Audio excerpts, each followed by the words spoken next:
so much. Joining us is a man who is no stranger to the Observer. Let me say a pleasant good evening to Mayaro MP Rushton Paray. Pleasant good evening, sir. Hi, good evening, Mikey. Good evening to all your listeners on the Observer. Thank you so much. A lot has been going on, and I figured it's time that you weigh in on all that's been taking place.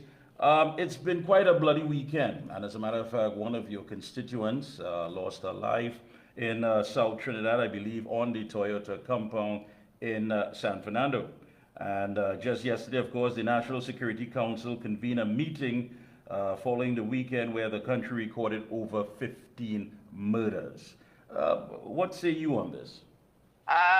Mikey, listen, this thing has gotten progressively worse over the last couple of years. I don't think this is the first weekend that we've had bloody weekends. I think we've had many bloody weekends in the past.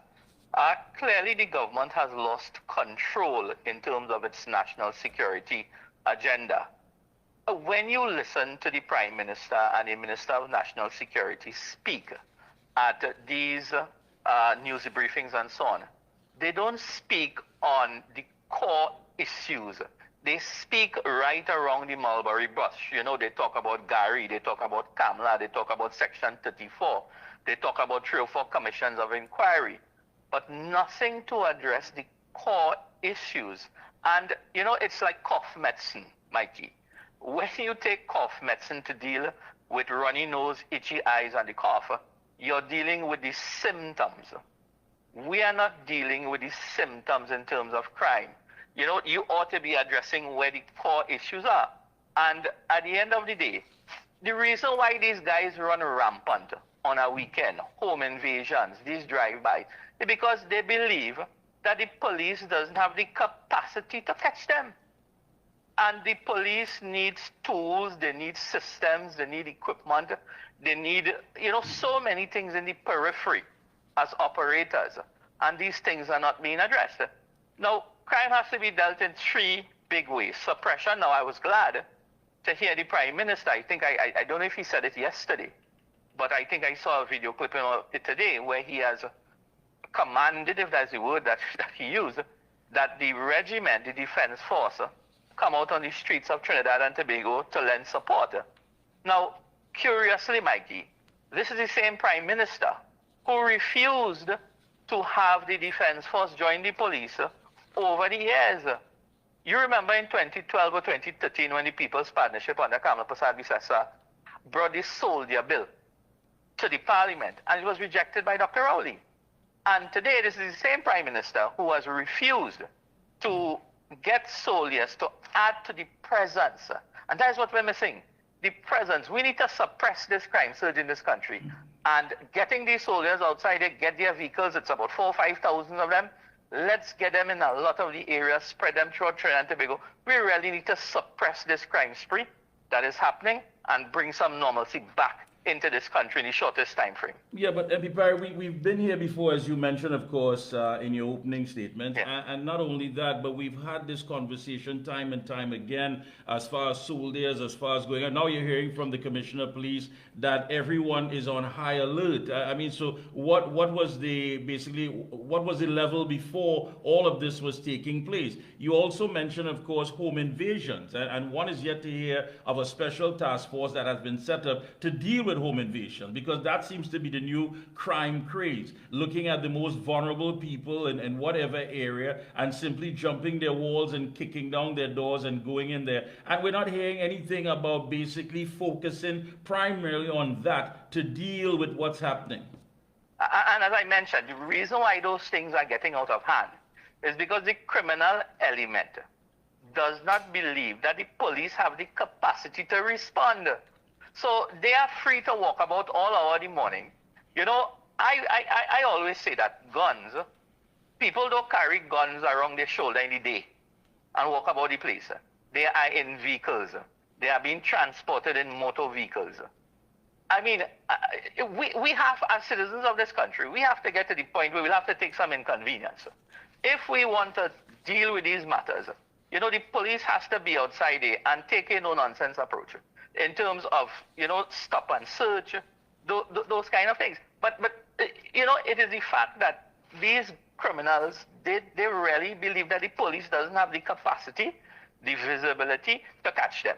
So they could break open into a store in I think somewhere in South Trinidad and thief a whole ATM machine. In my area a couple months ago, midnight, back into the Royal Bank ATM, rush in, thief the whole piece of equipment with about $1 million in it and gone with it.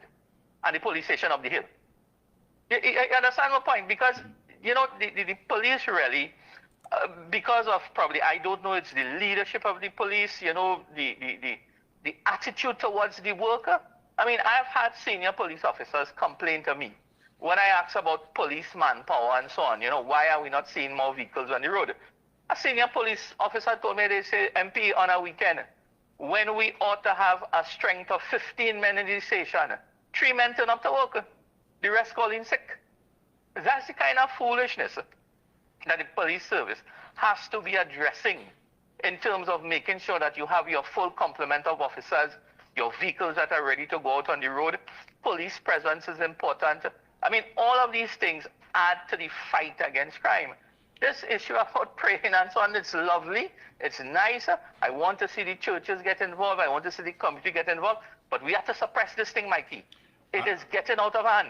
I agree with you. Again, we've been having this conversation for quite some time. I mean, not only that, we had a CARICOM conference here with the heads of the regional bodies who came and they wined and they dined, and you had a prime minister who got up in front of the audience and said, listen, we are all to take blame for what's transpiring here as far as this crime situation. Those of us who've turned a blind eye, that's why it's happening in the schools, in the churches, and where have you. We heard all of that rhetoric before. And even after that now, convening a meeting of the Security Council yesterday, the Prime Minister says in terms of solution, and the heads of the state security services agreed to the deployment in a coordinated and collaborative manner of sustained joint operations, what he was mentioning before, particularly in areas where there's a known concentration of criminal activity. Again, we had legislation to deal with that. We were told that they knew who the gangsters were, what kind of food they ordered, whether they ordered a one piece with fries, where they slept, who's the outside woman. All of that was sold to us as citizens, of course, that legislation was going to put a dent into all of this. Here we are after 15 murders after the weekend, and knowing, of course, we're standing now at 333, according to the record. I mean, so again, after all the conversation, all the conferences, all the meetings, does this government basically have the will and know-how to arrest this situation? No, because they are not dealing with the causes. I am saying that your runny nose and your itchy eyes and your stuffy nose and so on and the cough, Vicks Formula 44 helps that. You want to solve the problem, you have to deal with the liver. Because the liver is what creates the bad enzymes that creates all the illness in your body. We need something to deal with the creation of an environment of swift justice. And let me just tell you what that is. We have operators in the justice systems. You have the police, which deals with suppression, detection.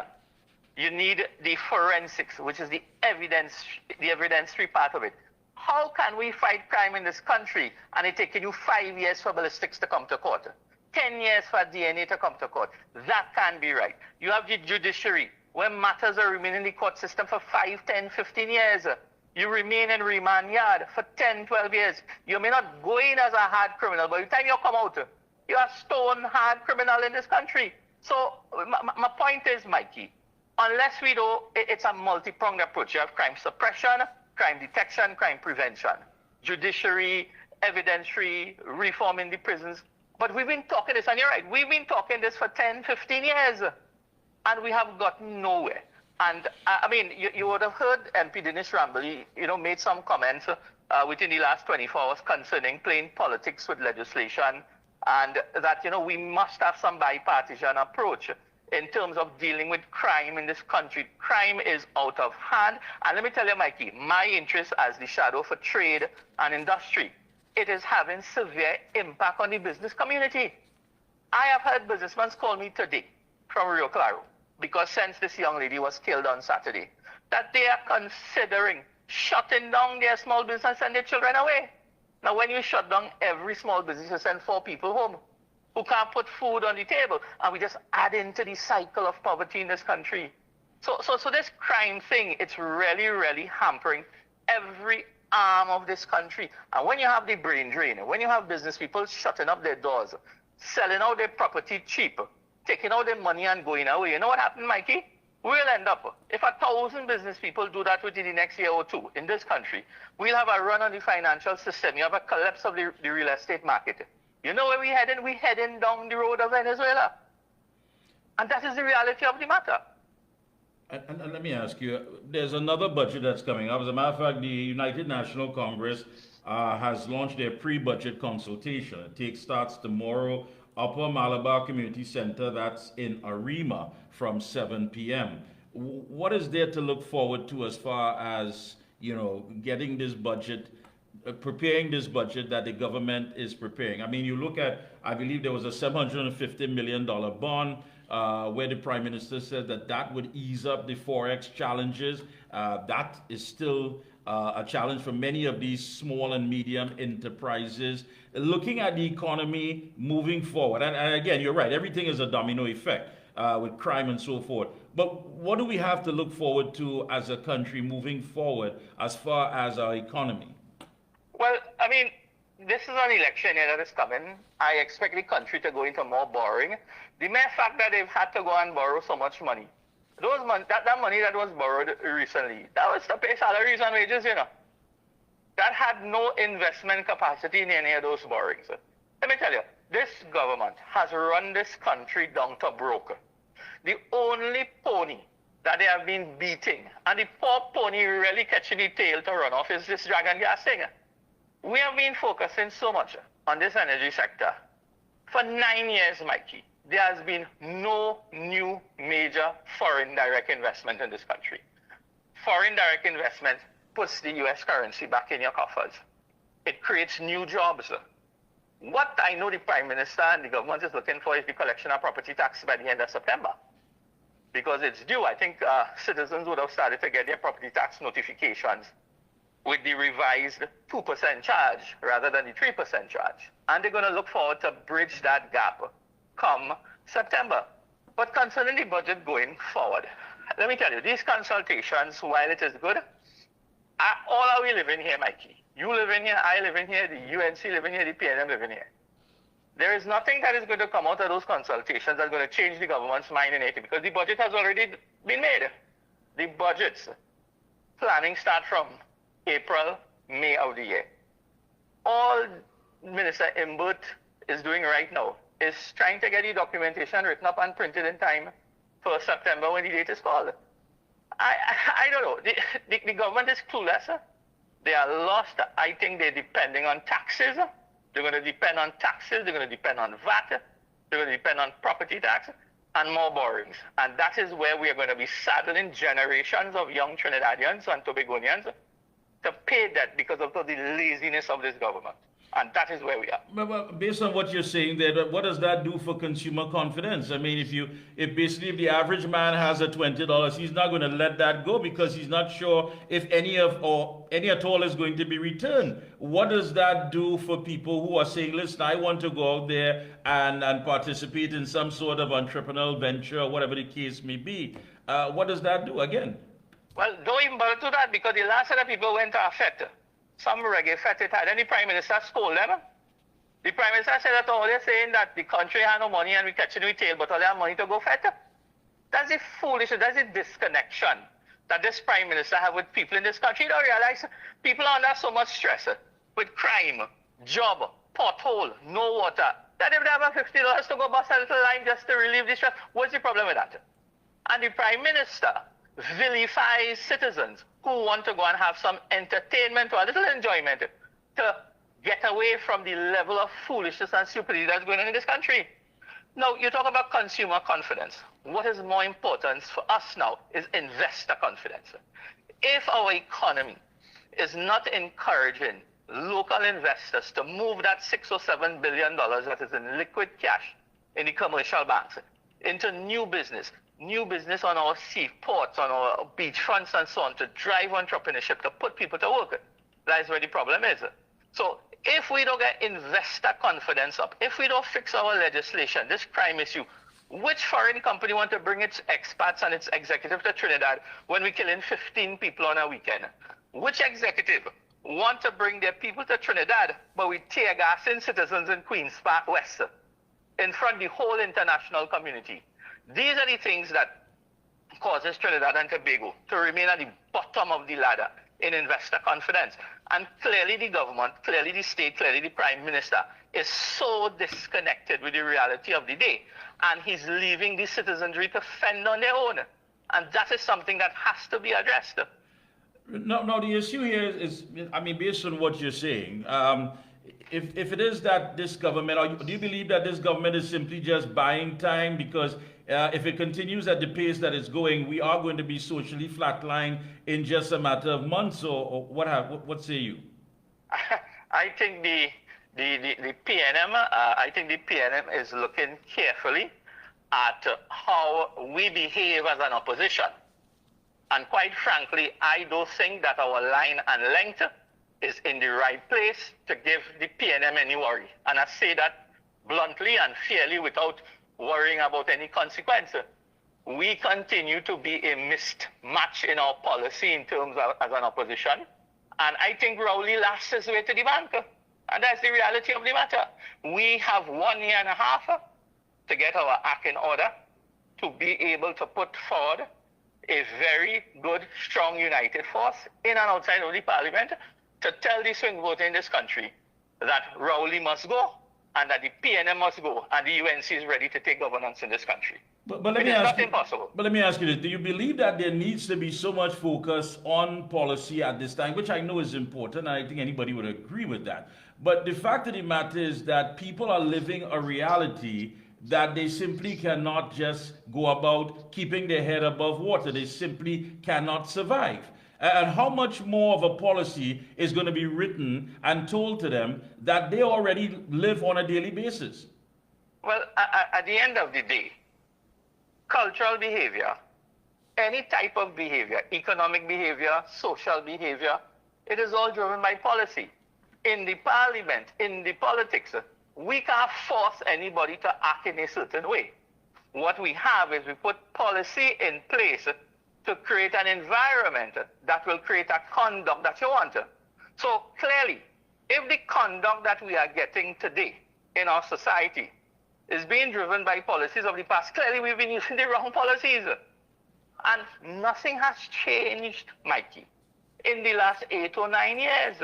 And that is the point that I want to make. The Rowley administration has not made any serious shift in policy decisions, be it the economics, the social system. I mean, what have we done to lift people out of poverty in this country in the last 9 years? Nothing. What have we done to deal with the socially displaced in this country? Nothing in 9 years. What have we done to bring back small businesses that were collapsed during the COVID? 6,000 of them. We've done nothing in the last 3 years. So while I understand the issue of policy is where our scope is in terms of the parliament, in terms of the government. And I mean, it's really a bootstrap issue now. How do you help people, the ones that are most deserving, in terms of bootstrapping them up in this very difficult and tough time? Mikey, just listen, we're 3 weeks into the summer vacation. And right now, today was office day. And I have on a list at least 35 requests for children who needs help with books, school bags, uniforms. And I mean, I expect this to grow to about 100 or 150 before the vacation is over. And those are basic things that people are struggling even to get kids ready and back for school in September. You know the social welfare office, just to give you this one. Last week, the social welfare office called in my office to tell me of a client that need help. So I said, what madness is this? You are social welfare. How are you calling the MP office to help somebody? Like it have a money train in the back of the MP office? If the social welfare people themselves does not have the capacity to help citizens in this country, well then God help us. That is the foolishness you're dealing with, Mikey. And that's the thing about it. I mean, we can talk about this day after day. That's an indictment on the administration.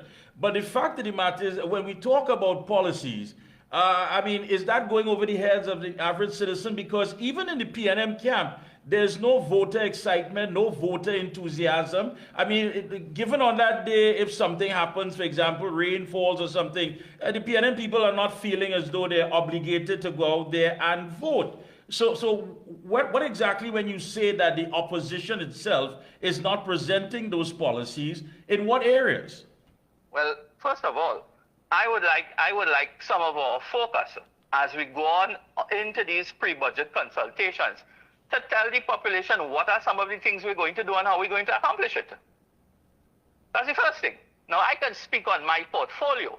Whenever I am asked to speak at our consultations in Mayaro, I will definitely speak about issues around trade and business and things that the government ought to be doing, right? But these are the kind of things we have to make sure we tell the population that should you allow us to take government in 2025, immediately, these are the things we're going to do, and this is how we're going to do it. That is what I want to see. And perhaps we can excite sufficient amongst the population to wake up on election, because I can tell you, there are plenty of people telling me, I say, Paray, me, I know if I come in to vote. I say, but you have to vote. If you don't vote, you make somebody else decide the direction of your life. But I think the politics, we've spoiled the space badly, Mikey. And we are not exciting people to participate in governance in this country. And there's a huge problem we have to figure out how to fix. All right. And I mean, listening to what you're saying there, one could take your narrative as one as looking for kinks in the armor rather than saying, you know what, I have something to add. I want to make my input. I want to make it better. Coming out of the party's internal elections, the political leader, and I want to quote, we are all UNC members, and there is room for all. Members and supporters of all slates must now move on together for the greater good of the party and ultimately our country. Supporters of both slates must now work together. All anger, any bitterness or hurt should be forgiven. And she added, we must now come together in the real battle, and that of unseating the government in the upcoming general elections. Now, the backdrop of that, of course, where many people might confuse what you're saying as, listen, is Mr. Paray in by 1 foot? Is he fully committed? Is he going to give it his all? Or is the narrative only going to be set on maybe this should be done, maybe that should be done, and if not, we have fallen short? What say you? I campaigned on some specific matters that is still existent today. It would be remiss of me and the 4,000 persons who voted for Team Patriots that we ushered and we said, look, there's a better way. Those issues by the star team winning the election, that doesn't fix the problem. So I have a duty to continue pressing inside of the party to fix the things that I raised during the campaign. Does that mean that I go and be anti-UNC in the public space? Absolutely not. In the parliament, I've consistently told the media this. The party business is internal business. I don't come out in the public space and talk the party business. We had a campaign. We waited until the election bell was rung. Then we brought out the public issues in terms of the campaign. The campaign is over. The election is done. That means is that whatever I choose to do as a member of this party, because before being an MP, I'm a member of this party, I have a right to an opinion as well. I will continue to knock at the party's doors to fix the matters that I raised. Now, in the parliament, there's a different rule in the parliament.